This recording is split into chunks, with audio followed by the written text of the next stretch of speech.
All right, so Matt, I remember that when I was a kid, I once stayed up all night, and I was trying to figure out where exactly the sun went when it set.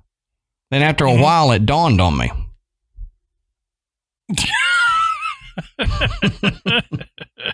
Yeah.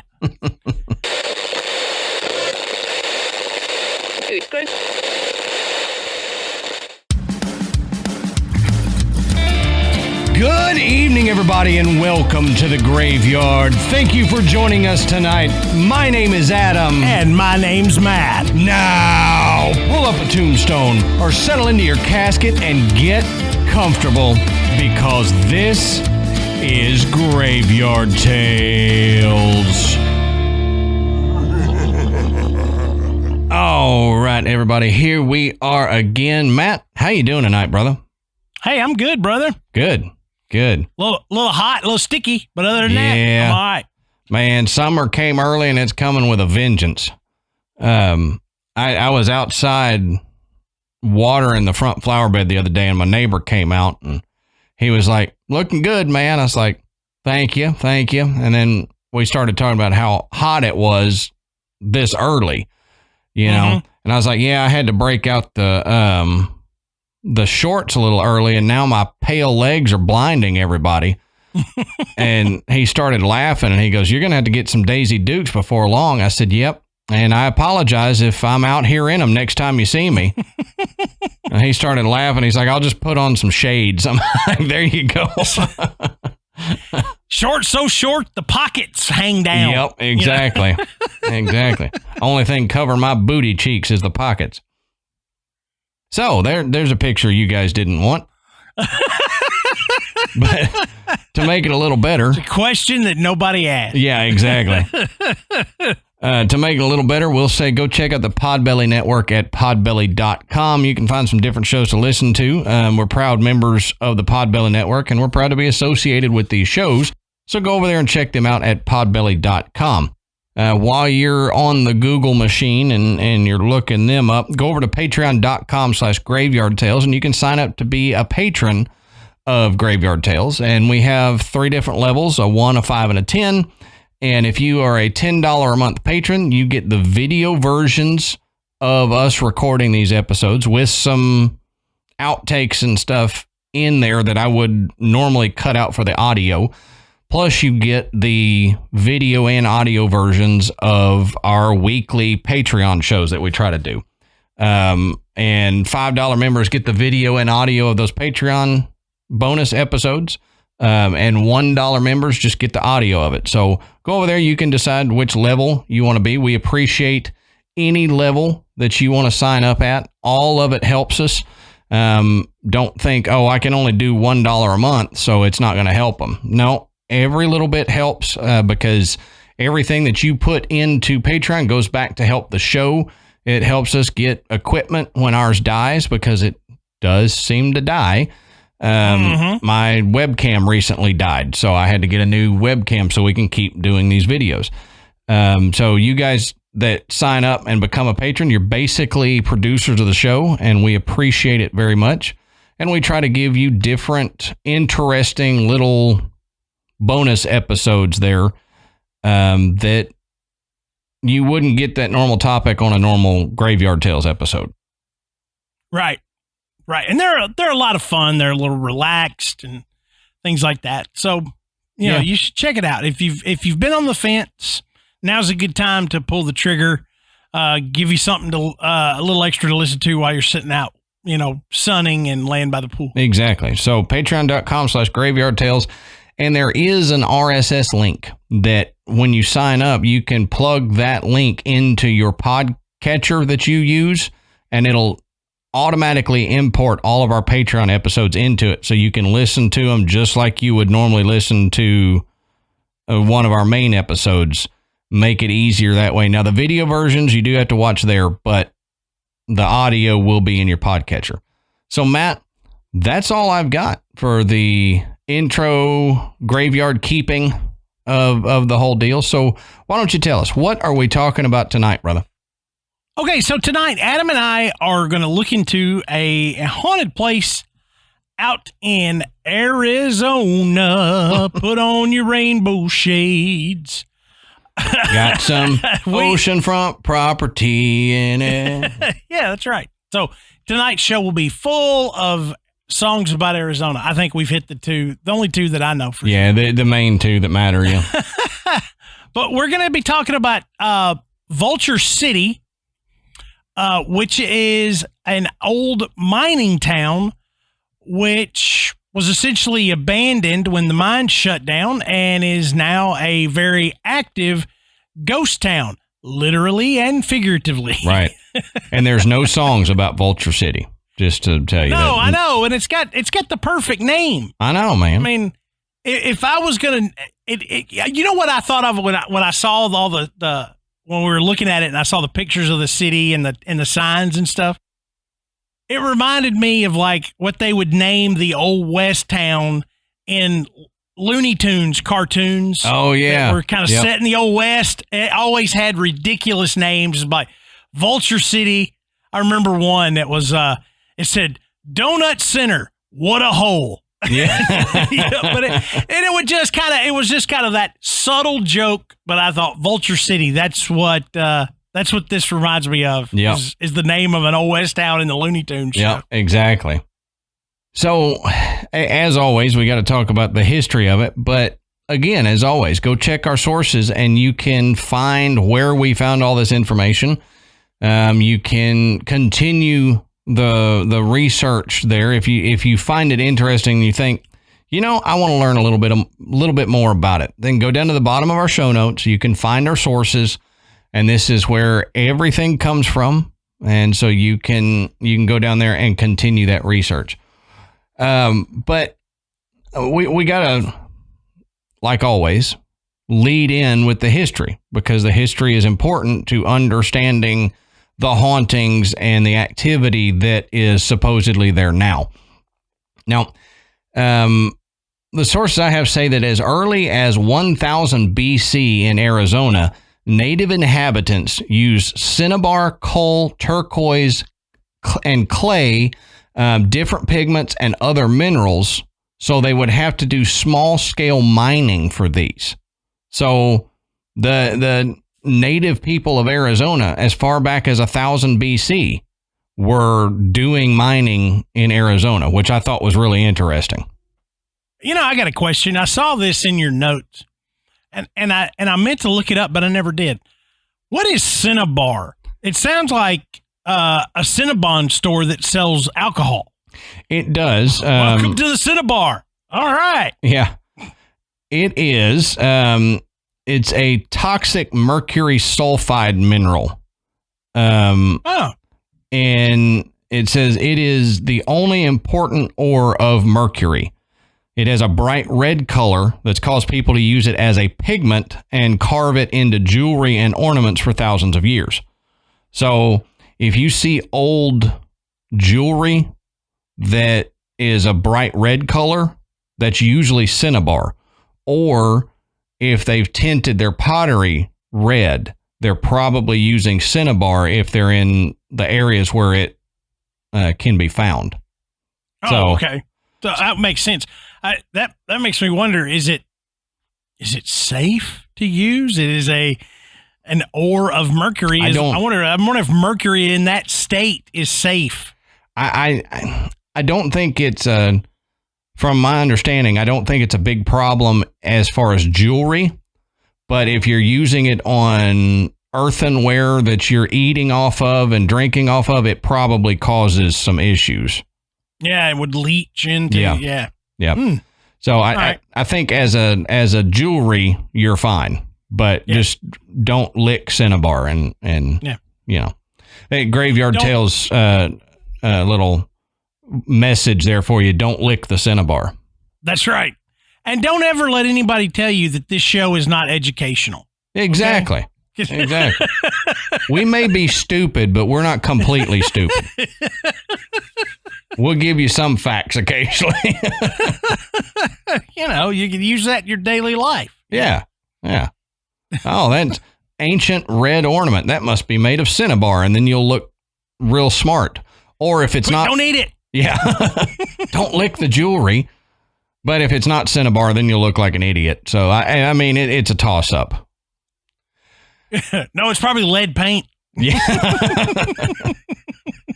It's not as old as you think it is. It's from the 50s. It's only lead paint. Yeah.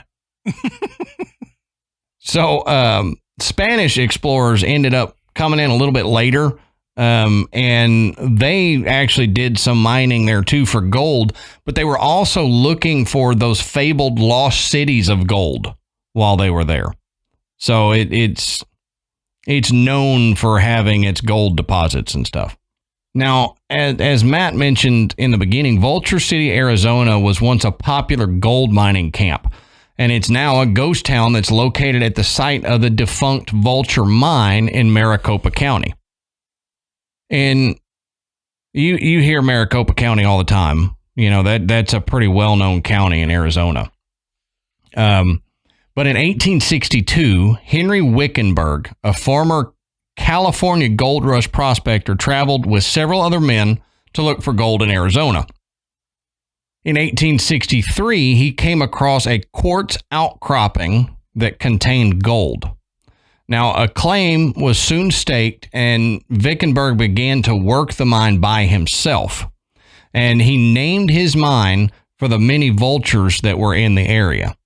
So, he saw a bunch of vultures, and he's like, I'm going to call it the Vulture Mine. Perfect. Yeah, it was not very creative, but it works. Now, before long, Wickenburg decided that he didn't want to do the physical work himself. Yeah, I bet that didn't take long. No, I'm sure it didn't.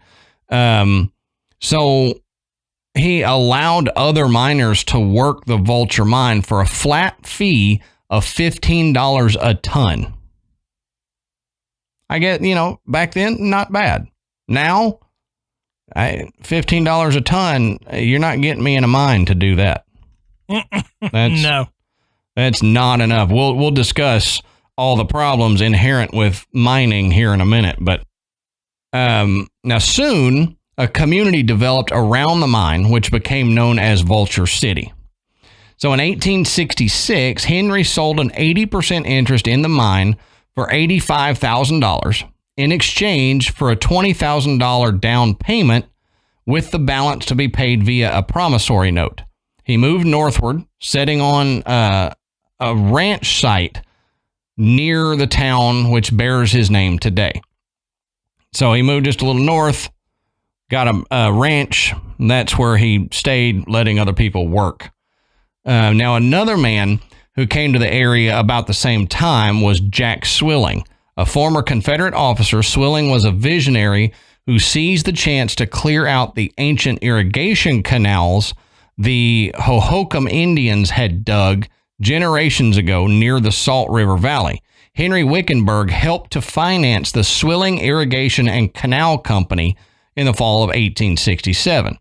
The ditch project, which later became the Salt River Project, led to the development of central Arizona's agricultural communities, including Phoenix, as well as providing water for the operation of the Vulture Mine. So that dude did a lot for central Arizona. Yeah. He knew what needed to be done, and if you're from Arizona or you go to Arizona, you realize how important water is. It's like It's like going out to West Texas. You really realize how important a little bit of water is when you spend any time out there.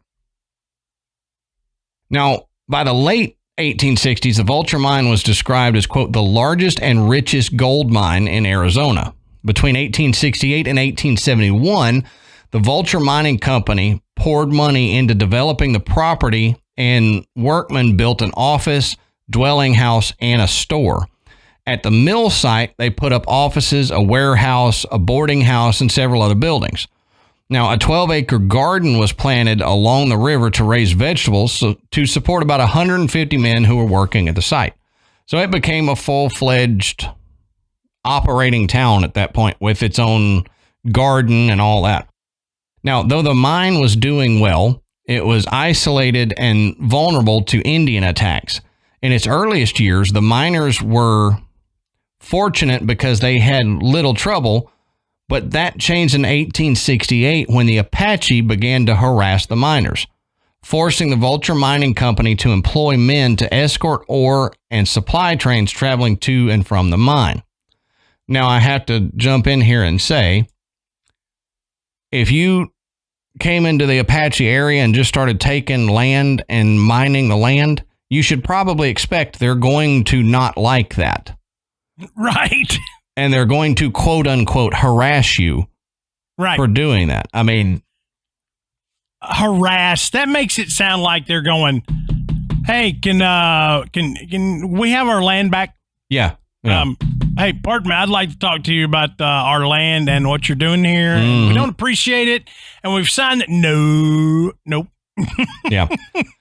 I mean, that's not how it worked. The Apache were known as a pretty brutal, tough tribe, a warring tribe. So I can imagine the attacks that the Apache did on these miners was pretty brutal. But again, you've got to expect that. I mean, if I didn't there first. Exactly. I was going to say, if I didn't know you, Matt, and you just came into my house and started digging in my backyard or something, I'm going to quote unquote harass you to leave my property. So, I mean, the way it's written, it makes it sound like I don't know why they were harassing us. I know. You know too, right. dummy. Now this goes on to say that in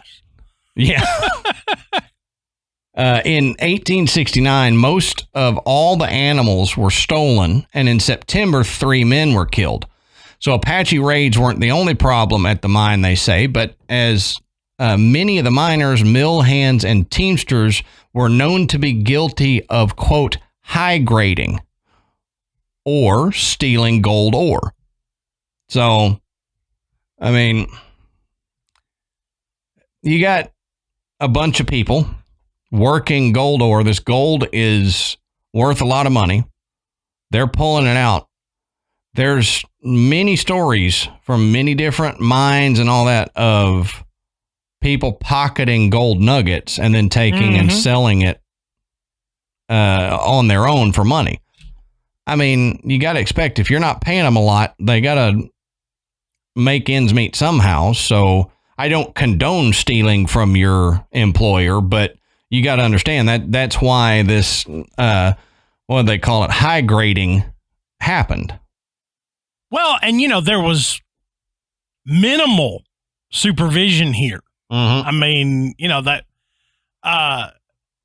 they were just working the mine for a guy that had basically created another town and moved there. Yeah. So it's kind of out of sight, out of mind. Now I'm sure he did. He had people there that was their job, is to make sure that people weren't stealing. But in a miner's mind at that time, how are they going to miss it? Yeah, that's true. I mean, we're getting paid $15 a ton. How are they going to miss this? Yeah, if I shove it in my pocket and go home with it. Yep. So but even still, they weren't getting rich, by any means by stealing small amounts of gold. It was, just greedy. Yeah. But that's gonna play into why Vulture City would be haunted. Yeah. It's got a direct connection as to why people report the things that they do in Vulture City. Yep. Now, by 1872, the mine's principal ore body was worked out, and which means they got everything they could out of the principal deposit of gold that they found. And during the financial panic of 1873, the Vulture Mining Company, which was heavily in debt, closed down the mine and the mill. Now, up until this time, Henry Wickenburg remained a partner in the operation, though the company never paid on the promissory note, claiming that Wickenburg did not have a clear title to the property. Unfortunately, Henry Wickenburg would not share in the wealth that the mine produced. So that'll make you mad. Yeah. Now, over the next several years, there were several attempts made to reopen the mine as several mining companies probed deeper and worked the old mine tailings. Now, the building of the Southern Pacific Railroad from Yuma across southern Arizona rekindled more interest in the Vulture Mine, as transportation cost had been a major factor in the Vulture Company's cost. Though the railroad was about 50 miles to the south, investors saw the possibility of branch lines, and the future of the mine brightened. In 1878, in walked the Central Arizona Mining Company, along with new workmen. By 1880, Vulture City boasted an 80-stamp mill crushing its ore, an assay office, a blacksmith shop, several boarding houses, carpenter shop, a cookhouse, mess hall, laundry, offices, saloons, stores, multiple small homes, a school, and warehouses. So it grew considerably in that short time. Now, a new pumping plant along the Hassayampa River moved water along a pipeline to the mine. A post office opened in Vulture City on October 4th, 1880, with Henry Wickenburg as the first postmaster. So old Henry's still around. Yeah. He still doing his thing. Postmaster General. Yep, exactly.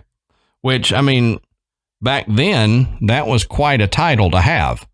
Yeah. In a town, being the postmaster, it's still pretty important. You get everybody's mail and have to make sure it goes the right place, all this other stuff. But a post office back in them days, that made a town or broke a town, depending on if you had a post office. That's true. Now, though the Central Arizona Mining Company had high hopes and predicted positive returns to its investors, they suffered management and financial problems. And in 1883, it was the last year of major operations when the mine produced slightly over $210,000, but paid no dividends to its investors. That's a bad thing. If you're not paying your investors money, that's a quick way to go downhill. Yeah, that's bad form there. Yeah, right. Now, at this point, Vulture City consisted of several stores, a Wells Fargo office, post office, school, and several houses.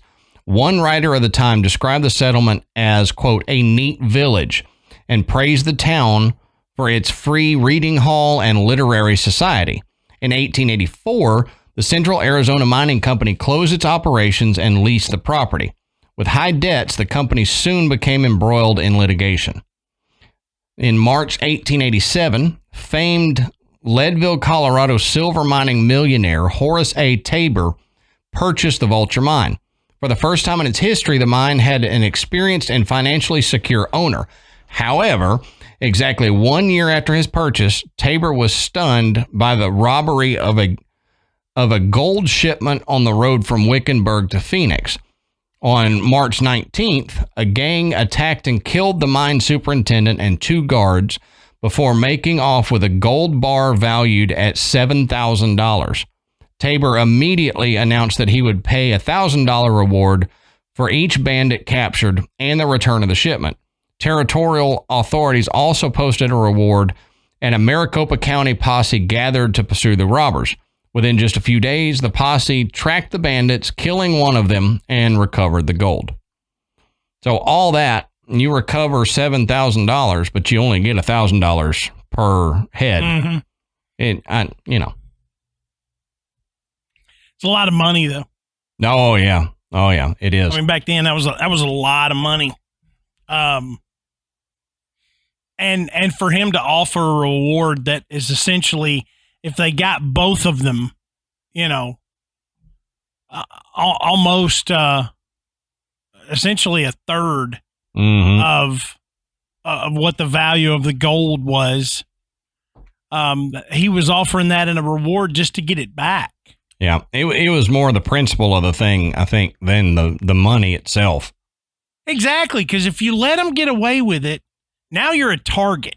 Yep. So this next little part I've got, it doesn't necessarily apply directly to the Vulture City Mine, but it's interesting enough, and I found it while I was doing this research that I wanted to discuss it pretty quickly, and it's women in mining. Because you go back that far, you don't think about women in the mining industry. Right, certainly not around this time. No. Now, this says, while rare, women were not totally absent in the Arizona mines of the Old West. Jenny Hilton was described as, quote, the only active miner of her sex in the United States in March 13th, 1896.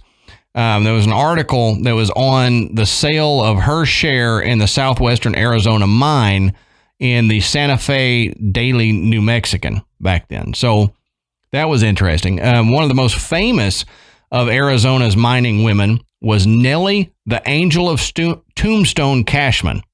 I like that nickname. Yeah, the Angel of Tombstone. Yeah, that's cool. That's a good nickname. And her last name's Cashman. And she's in mining. You mining gold and your name is Cashman. I like it. She was known for being honest and caring in mining communities in Arizona and other territories. According to her biography on the Alaska Mining Hall of Fame's website, Cashman was knowledgeable about geography and made accurate predictions about ore deposits. She made her fortune selling supplies and equipment to the miners. So she was smart enough to be able to tell these miners where the ore was going to be, looking at the geography of the land there. Yeah. And that's not an easy feat without detecting equipment or anything. You just have to know if the ground looks like this or the rocks look like this on the top, then there's going to be gold underneath. Right. Yeah. That's pretty amazing for anybody to be able to do, even now.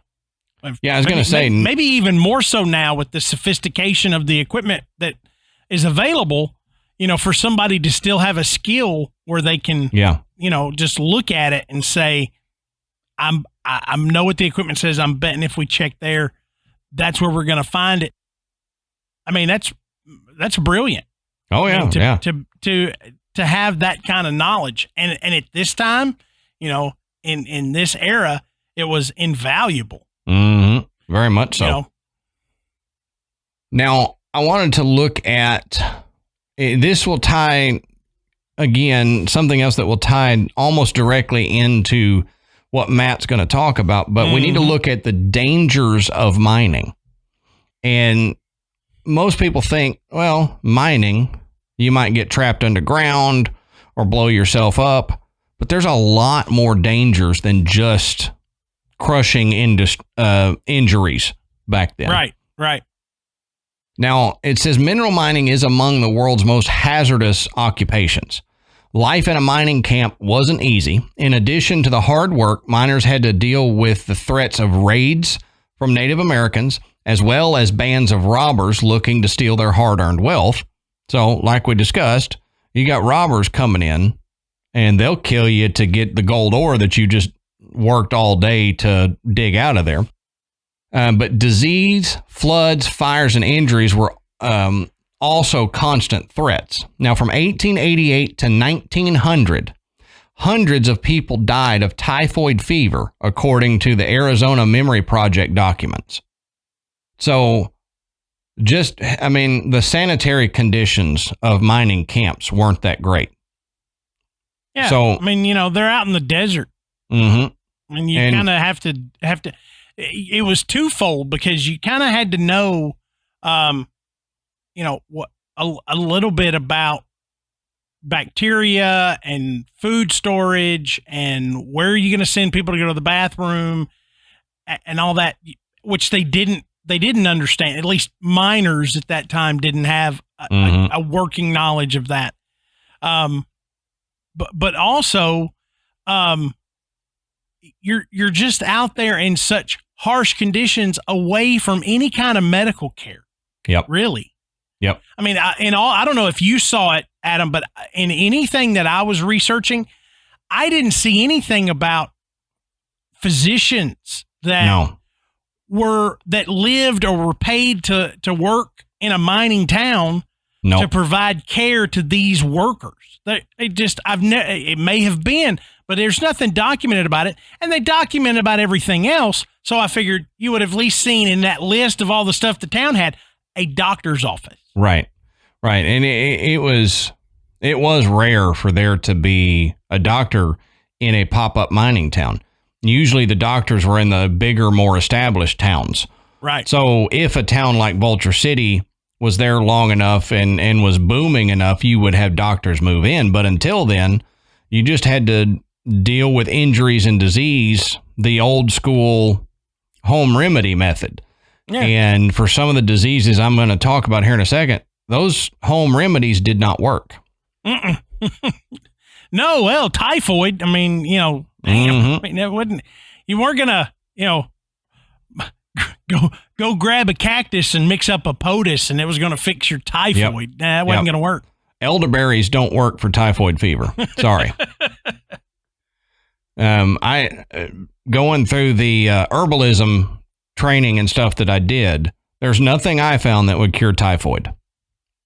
I could clear a bladder infection or urinary tract infection, but I can't fix your typhoid. Sorry. Sorry, Mary. Yeah, exactly. If you get that joke, we can be friends. Now, this says that some miners were injured in explosions or electrocuted. So like we said, there's that threat as well, because you're using dynamite and stuff to explode parts of the rock to be able to get to the ore. So there's going to be people injured that way. Now, others fell off ladders, slipped on rocks. They inhaled silica dust, which if you know anything about that, that's some bad stuff. Silica dust in the lungs, that'll hurt. Or they suffered from mercury, lead, or arsenic poisoning. And I'll talk about the mercury here in a second. Many got sick from drinking dirty water and living too close together. So just like Matt was saying, the germ theory was not common knowledge in mining camps. Right. So they dump mining water in their drinking water stream, and they don't realize that that's going to cause you to get ill. They poop upstream, and Bill has explosive diarrhea, and he goes to the stream to take care of it as somebody's drinking downstream from him. Yeah. Oh. So it just, as disgusting as that is, it happened in places. So now miners faced immediate dangers as well as health problems that developed over time. The health problems of gold miners who worked underground included decreased life expectancy. Why couldn't I say expectancy? I don't know. I was going to say inspectancy, and that's not a word. Not yet. So, we make it a word. Yeah, graveyard tales first. We're adding stuff to the dictionary here. Inspectancy. They had. Oh, I know why. Because the next word is increased. Uh-huh. So, they suffered from increased frequency of cancer of the trachea, the bronchus, lung, stomach, and liver, just due to the chemicals that they were around and the silica dust. And you breathe in the ore dust enough, it's going to cause lung cancer, trachea cancer. They suffered from increased frequency of pulmonary tuberculosis, silicosis, and pleural diseases. Increased frequency of insect-borne diseases such as malaria and dengue fever. So you got to think, they don't have the DEET and stuff out there, and they're living in tents, or just, you're in a damp environment like a mine. You're going to have mosquitoes breeding, and you're going to be getting bit by these mosquitoes, and it's going to cause malaria and everything else. They suffered from noise-induced hearing loss from the explosions, increased prevalence of certain bacterial and viral diseases, and diseases of the blood, skin, and musculoskeletal systems. So it was not a good a good thing to be a miner back then. You probably got paid pretty well compared to other jobs, but it was hard work. Yeah. Now, I said I'd talk about mercury and gold mining. Now, mercury has been used for centuries as an inexpensive and easy way to collect gold. So this is why people would get mercury poisoning. The process begins when miners pump a mixture of water and sediment from a riverbed into a trough where the sediment can be suspended into a slurry. This is a technique that's known as hydraulic mining. So they would do this in mines too, where they'd put all this ore and dust into a trough with water, and then they would add mercury, and mercury binds to the gold particles, forming an amalgam. Now, this mercury is heavier than pure gold, so the balls of this amalgam would sink to the bottom of buckets or the holding ponds or the trough, where they could then be collected. Finally, workers would burn off the mercury, often with a hand torch or a crude stove, leaving gold metal behind.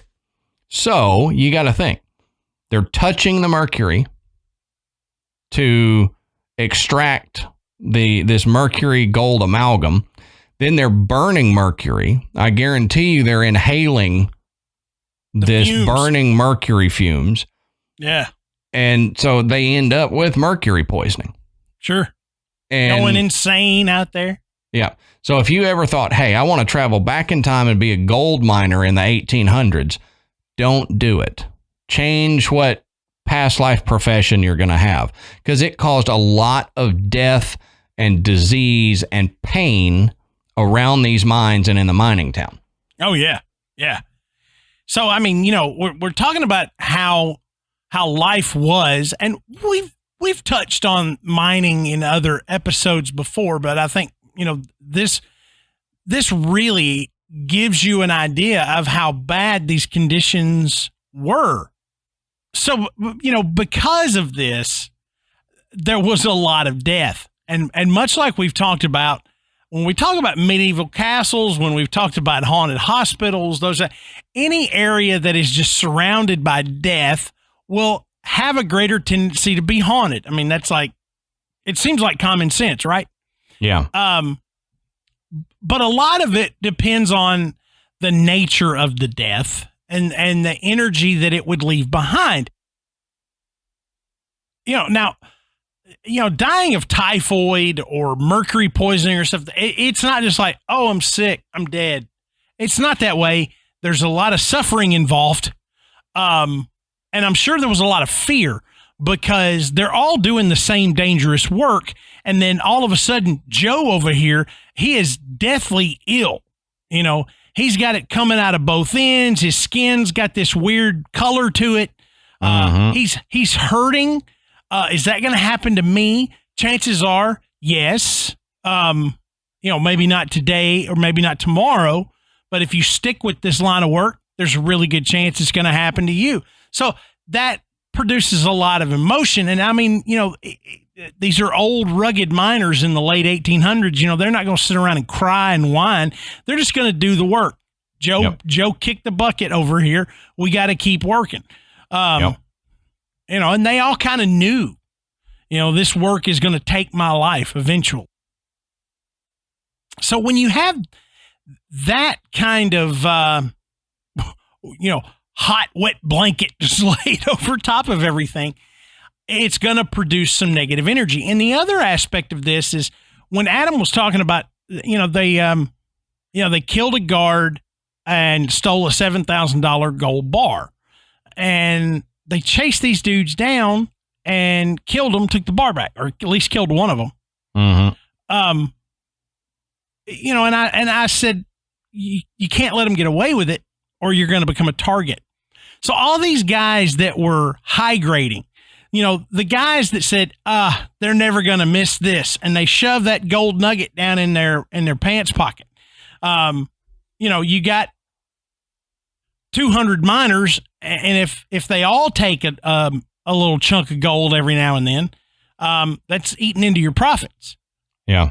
And if you let them get away with it, they're going to continue to eat into your profits. And then you're running a mine that you're not making near as much money as you could. So what do? Well, I'll tell you what they did in Vulture City. They hung these guys. Yep.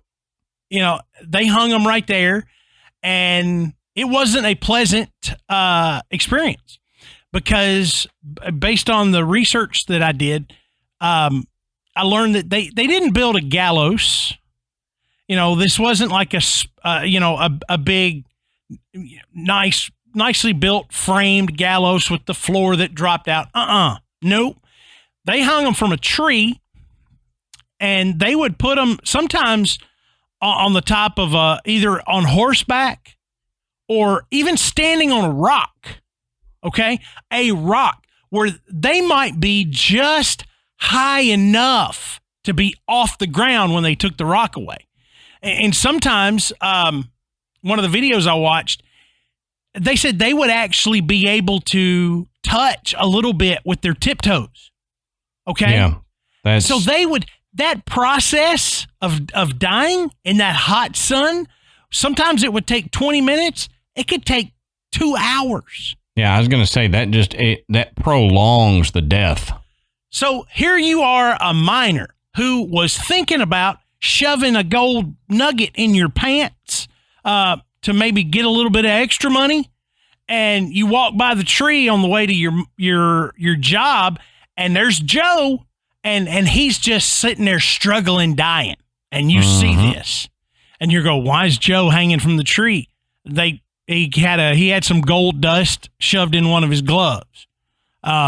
Really? So it's going to make you think twice about, nabbing a little bit of extra as you're leaving work for the day. You go quickly empty your pockets back out in the mine, and you're like, well, never mind. That's it. Yeah. And I mean, this was a lawless area. Gloria Hinkle, who owns the Wickenburg Legends and Ghost Tours with her son, Scott Taylor, says that back then, Wickenburg was a vigilante town. There wasn't a lawman for years and years. And they actually had 2 hanging trees, one in town and another out by the mine. Wow. I said, and it wasn't very nice. As I said, it was a gruesome process, and, it would take a long time for these folks to die. But all that suffering, you can you can experience in voices, sightings of orbs, and other activity that's been reported around the Vulture Mine. And now the town is just a collection of shuttered outbuildings and workshops that were used to support the mine. And it's funny because the location, the mine itself, Vulture City as a town, and Henry Wickenburg have been the subject of magazine articles and TV shows and everything for years. But because of the time that we're talking about, it becomes difficult to separate fact from fiction. What's actual occurrences and what's just legend that developed as these miners would sit around at night, or they would bunk together, and they would kind of share these stories and pass the time. A lot of times, it just those little legends become accepted as fact because they were told so often and in such detail. So it really becomes hard to separate the two, and there's no real documented record. They don't keep record of vigilante hangings, so yeah. I mean, yeah, it's just, there's, and they surely weren't going to mark these graves. It's surprising that they even took the time to bury them at all. It's a wonder they didn't just pitch them out in the desert and let the scavengers have at them. Yeah, no joke. I'm kind of shocked. Yeah. Or that they didn't have like a mass grave. Yeah. Where they just open pit where they dumped bodies. That they kind of did. Because they believe that they buried these people that were hanged or people that just randomly died under one of these 2 hanging trees. So I think I read, and I've got it in my notes somewhere as we go. They estimated that there's probably somewhere around 90 people buried there. Just around these trees. So, it's not a mass grave in the term of we're just going to throw you all in the same hole, and when it gets full, we'll fill it in with dirt. It was just one spot, and they just, okay, we'll just dig next to this one and chunk him in. But Gloria Hinkle says that all of this plays into the activity that she has experienced there. Hinkle says that one night she was out there at the mine and she was showing people around, and they were recording down in the closed abandoned pit, and they started capturing some EVPs in German, which, of course, was the native tongue of Henry Wickenburg, which is kind of cool because we said this in an episode before. I don't remember which one. We were talking about how it was funny that on a lot of these shows where they have EVPs, they always wind up being English.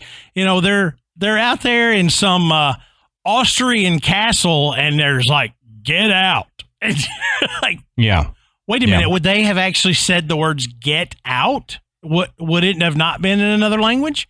We kind of talked about that, but to get some EVPs in a mine that was essentially discovered by a German immigrant in German, that's very interesting. Yep. It lends a little more credence to it. Now, the assay office, come on, essay. Yeah. I think it's assay. I think it's assay. I think I pronounced it wrong earlier, but I think it's assay. And I've read it so many times now. I think it's, of course, assay is, sorting out the purity of the ore that's mined. Mm-hmm. How much gold is in this piece of rock? Is it mostly iron? Is it mostly just shale or slate, or is it mostly gold? Or is it leverite? Leverite, yeah. And just leave her right there. I was trying to just keep moving. I wasn't going to let you. But I think the person that was responsible for that was also given the title of the assay. So, sometimes it's used to describe the person that was in charge of that.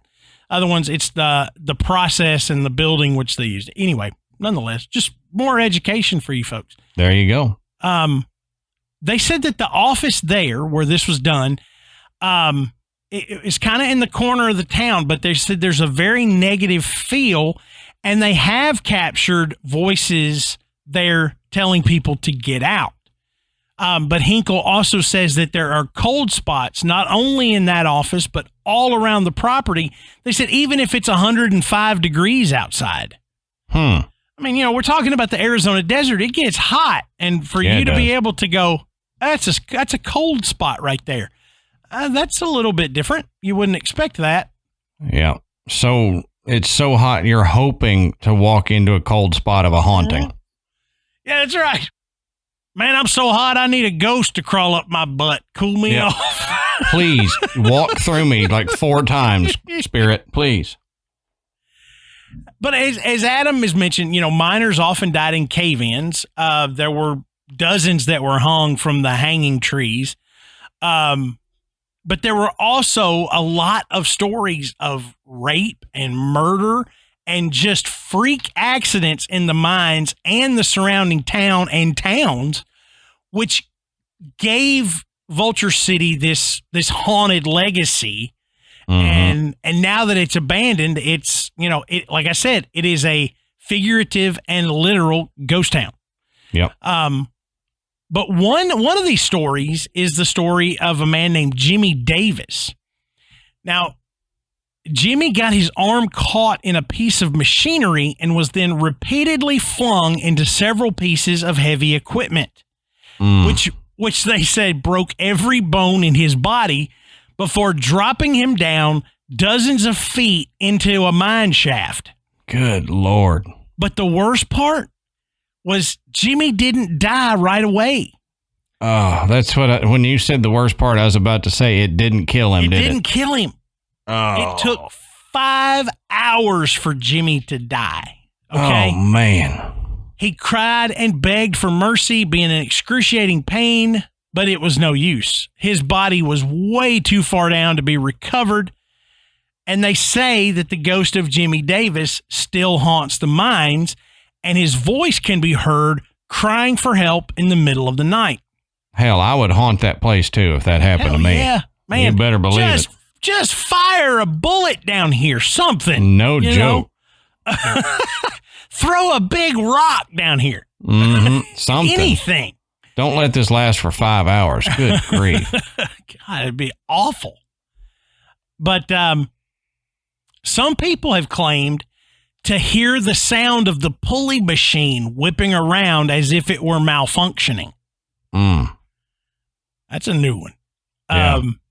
Now, paranormal investigators claim to have discovered Jimmy's spirit hanging around the mine's powerhouse, and his ghost has been seen at the entrance to the mine on several occasions. So, yeah, I mean, you get an event like that, it's going to leave a stain. So it wouldn't surprise me. Again, if that story is true. Yeah, right. Now, several other ghosts inhabit the mines, including ghosts of greedy miners who were killed for trying to steal the gold from the mine's owner. And their ghosts can be seen around the hangman's tree at night, trying to protect the gold that they worked so hard to dig up. Now, 18 men were hanged on the hanging tree in Vulture.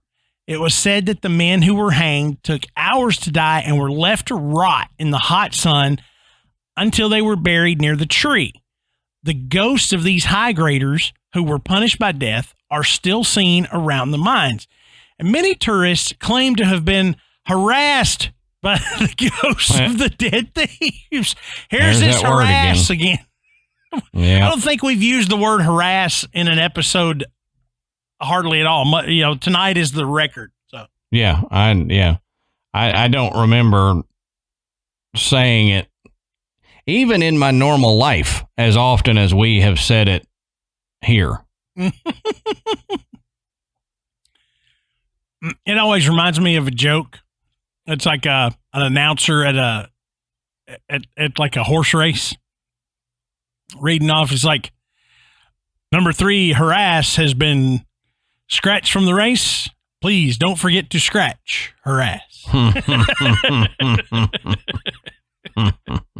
Anyway, I digress.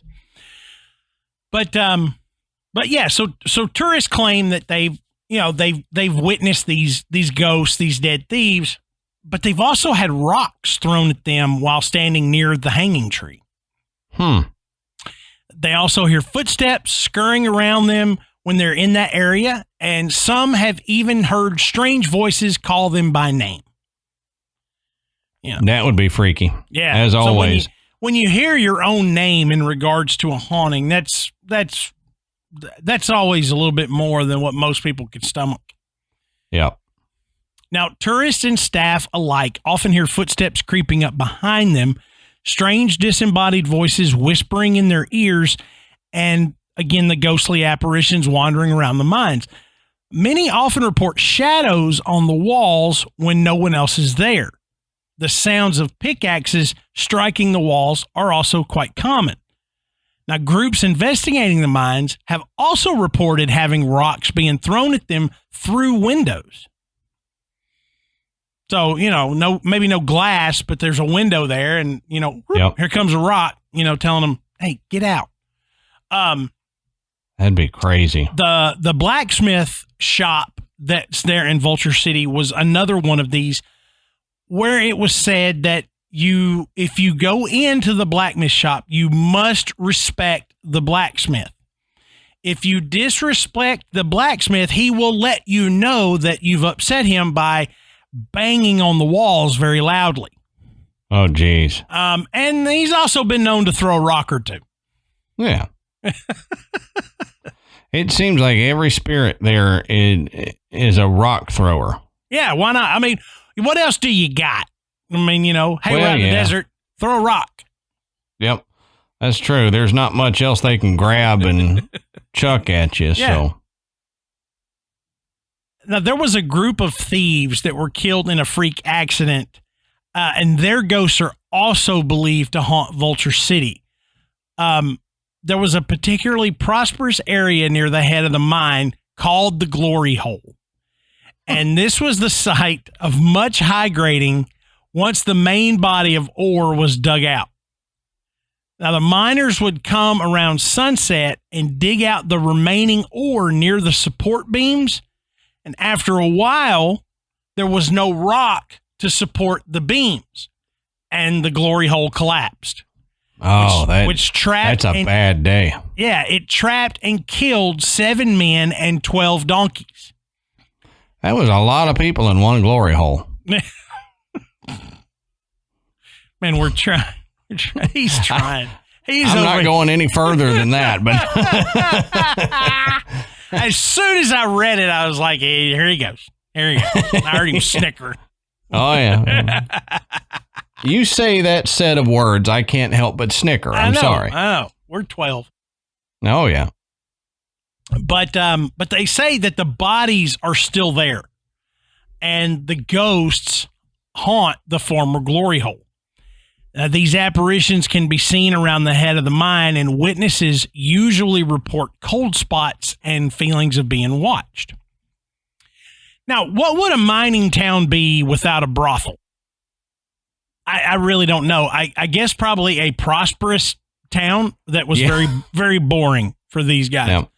But the miners would keep more of their money. Yeah, I mean, that's right. You know, but there was a bordello, and the funny thing is it was actually right up against the men's bunkhouse. So I mean, you know, it was like you didn't even have to walk across the street. You just kind of had to go in another door.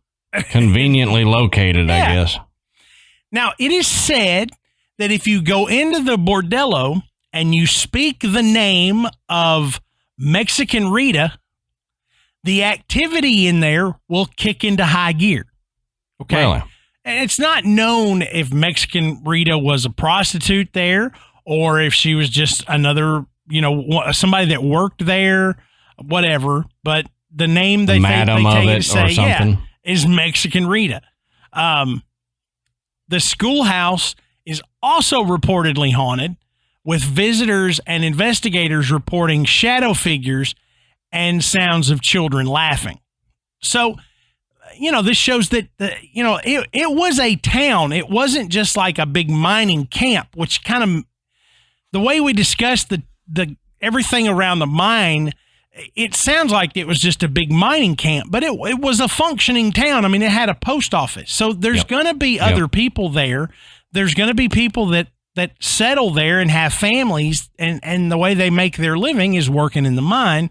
So they had to have a schoolhouse. And so there was a schoolhouse there, and you know, by God, it's haunted too. Of course. Kid ghost. Oh. I know, it's Adam's favorite. Now, one legend says that a man named Juan Ramos was hanged on the tree for murdering 15-year-old Sabrina Lucero, who had spurned his advances. Sabrina was buried in the nearby cemetery. Now, this is where it says it's believed that over 90 individuals are buried in the town cemetery and many more in unmarked graves.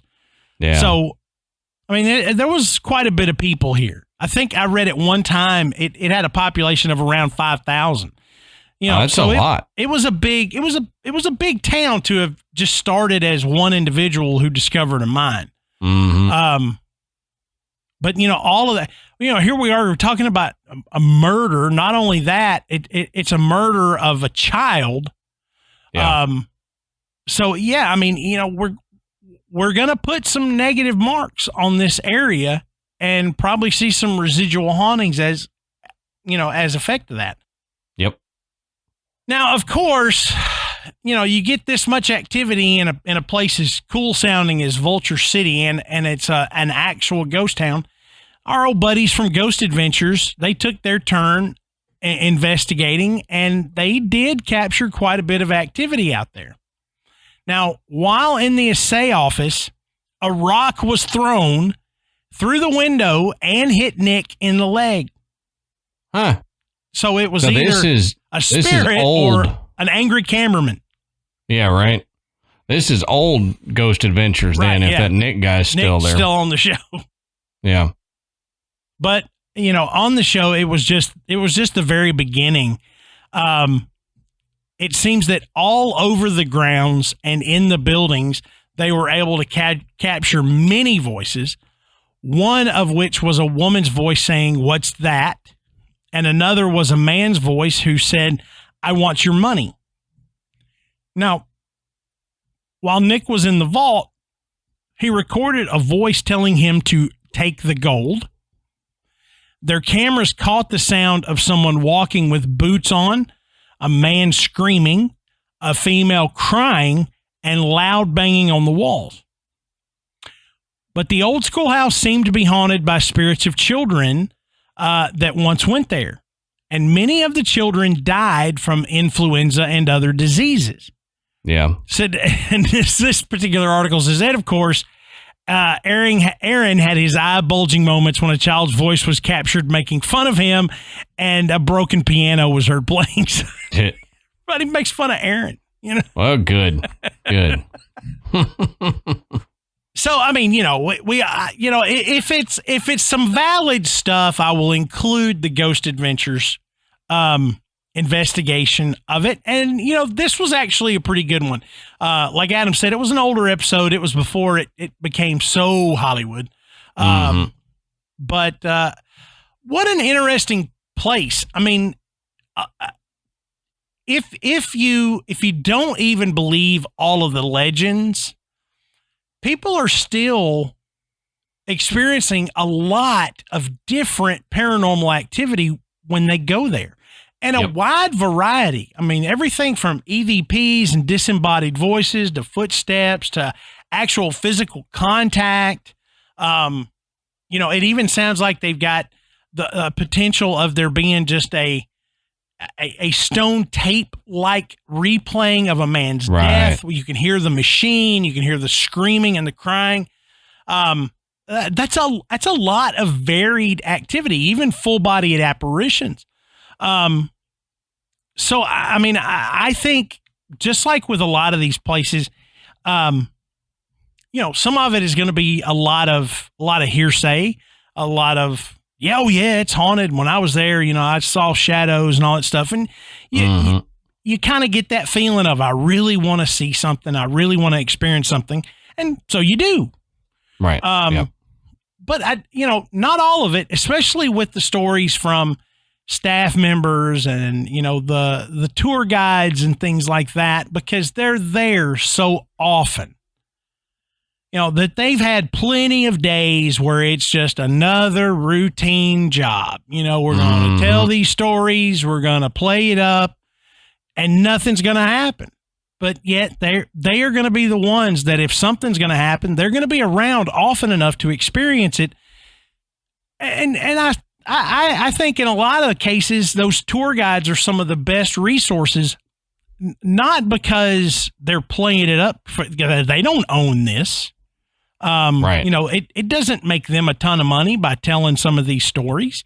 And they may embellish them a bit, but I think that they're the ones that experience it the most in these situations. And so I think they're really good resources. I did look on TripAdvisor for this place. There really wasn't anything talking about hauntings.